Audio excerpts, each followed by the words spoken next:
बेरोजगार जो नेपालमा बेरोजगार थियौँ भने यहाँ पनि बेरोजगारै भएर बस्न परिरहेको छ होइन। त्यही पनि त्यो बेरोजगारको समयलाई सदुपयोग गरेर हामीले चाहिँ एउटा प्लान गरिरहेको थियौँ कि के गर्ने। फाइनली हामीलाई आइडिया आयो हामीले के गर्ने, युट्युब च्यानल बनाउने।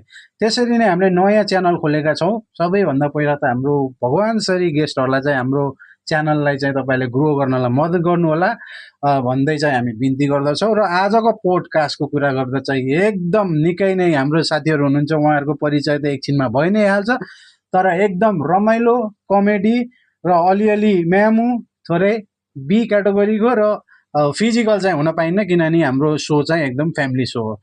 यसरी नै म तपाईँहरू सबैजना साथीहरूलाई हाम्रोमा गेम पनि हुन्छ, तपाईँहरू धैर्य गरेर बस्नु होला, गेम पनि खेलिन्छ र यस्तो कडा ऋषि धमला टाइपको हामीले प्रश्नहरू पनि गरिन्छ। सो तपाईँहरू धैर्य भएर हाम्रो पोडकास्टलाई सपोर्ट गर्दै बस्नु होला। यसै गरी म तपाईँहरूलाई चाहिँ हाम्रो गेस्टहरूलाई स्वागत गर्न चाहन्छु हाम्रो पोडकास्टमा। र हाम्रो च्यानलको नाम त युट्युबमा भइहाल्छ, त्यही पनि म एकचोटि भनिदिन्छु, बिन्दास भाइब। तपाईँहरू सबैजनाले सब्सक्राइब गरेर हामीलाई मोटिभेट गर्नु होला। धेरै भन्दा